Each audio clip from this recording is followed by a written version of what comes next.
How can you argue that racism is not a driving factor in income inequality? Because it has nothing to do with race and everything to do with culture. And when you have a culture that doesn't, you know what? Explain to me. You explain to me why black kids aren't graduating high school. Explain that one to me. Explain to me why black kids are shooting each other in rates significantly higher than whites are shooting each other. Explain to me why 13% of the population is responsible for 50% of the murder. Explain to me why the number of black kids in prison, not for innocent reasons, not for walking down the street and getting pulled into a prison, is so high. Explain, if it has nothing to do with culture, explain to me why the single motherhood rate in the black community jumped from 20% to 70% in the same course of time that the civil rights movement has made such tremendous strides. Is America more racist now than it was in 1960? And if it is, please explain to me how that happened.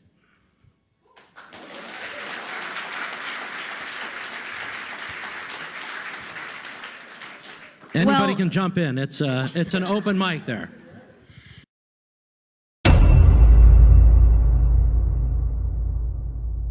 Rick, that's in the media. Michelle, what do you people want? What do I want? Michelle, When you say you people, what do you mean? the complaining black people blaming others for the failure of their parents and their lives, What complaint blaming have we made? others for whatever it is you complain about. What is it exactly do you want from white people?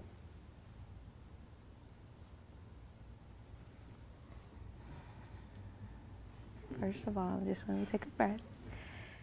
And I'm trying to find out I what want- you want. what's your nationality? American. Are you white? I'm black American. Oh, okay. What do you want? You Caucasian. Oh, you do? And why do you think that? Why do you think that? Because you seem to separate yourself from us, should I say? In Put what us on way? the other In side what of the way? fence. In the ways that you've specified thus far. Meaning what? Tell me, give me an example and tell me what you mean. How you mean? How do? What do you people want from white people? Meaning that I'm not with you. Oh, okay, I It's got just you. y'all by yourself, right? Let me explain why I do that. What you don't know is that there are two realities in life. One is that of good and one is that of evil. And now that I've been able to overcome evil, I don't identify with angry, evil black people. I identify with other blacks and others who are on the side of good. And so that's why I say you people, because I have to divide myself or separate myself from evil and go along with good. So that's why I do that. What is it that makes us evil? I'm sorry, your anger, your blaming others for your problems, your lack of love and respect for yourself and others. Okay.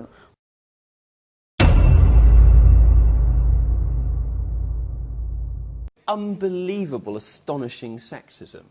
We have to teach young boys not to be boys so they won't be violent. Why is being violent being... Get out. I'm sorry. Like gender, we teach boys and girls that they're the same, and that's a problem. They are different. When we do experiments on young babies and even on related animals, we know that certain children go for certain toys. Boys and girls are different. To give you some context for all of this. You have to understand a little bit about the history of feminism. There have been two main strands. And here is our local expert. Well, of course, because of course men aren't allowed to speak about anything that isn't to do with no, the men, things except that you've no one's already really said. interested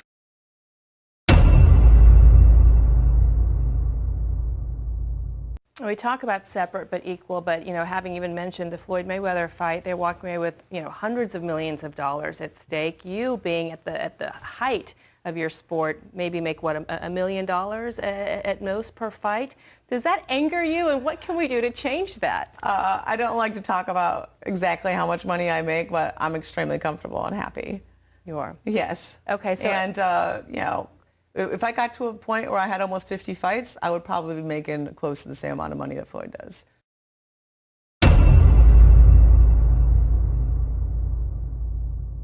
And I'm a feminist because I believe in equality for men and for women and men, and for all genders. So women and men? No, all genders. No, so women and men.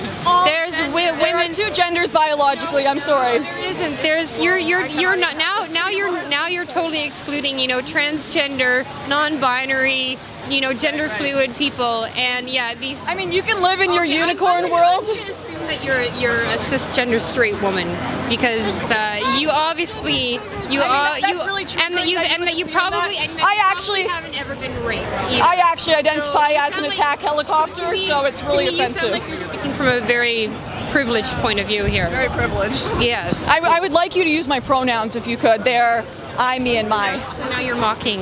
So now you're mocking the LGBTQ community now. I have lots of LGBTQ friends, and they don't get professionally offended at everything. Just because you have LGBTQ friends doesn't mean that you're not homophobic or biphobic or transphobic. That's like me saying, oh, I have black friends, so I'm not racist. My LGBTQ friends are usually male and female and not some unicorn gender that's been made up. That's so hateful. You're just like erasing, yeah.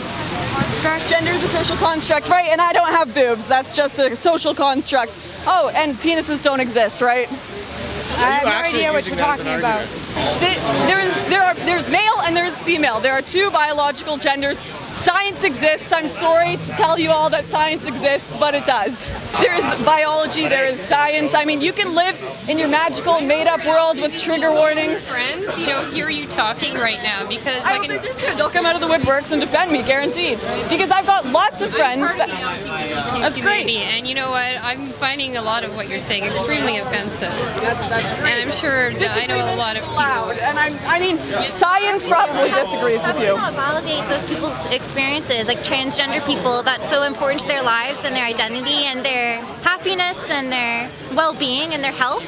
How can you say no? How can you deny the existence of these people's identities and their need to have that well-being? They can do whatever they want. That doesn't mean science or myself have to agree with you believing you are agender, you believing you're a demigirl or some non-existent gender that's been made up. It's non-existent. It's incredibly important to them. You know what else is important? Science, facts, and biology. Those are also very important to the advancement of the human race, to treating people's diseases, to reproduction.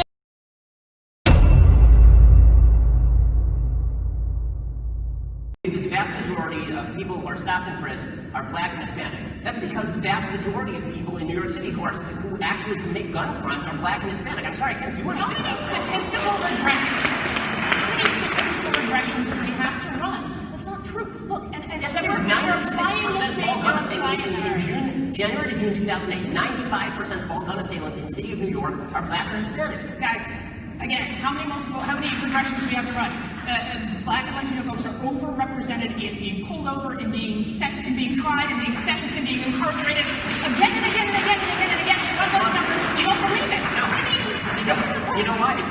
The reason I don't believe that is because let's take stating. Let's agree on facts. Let's how we have democracy when we can't. Right, because you don't care about them and I do. So it is not anybody's fault that 50% of the murders in this country are committed by young black men. It's not the fault of the people who are putting them in prison that those people happen to be black.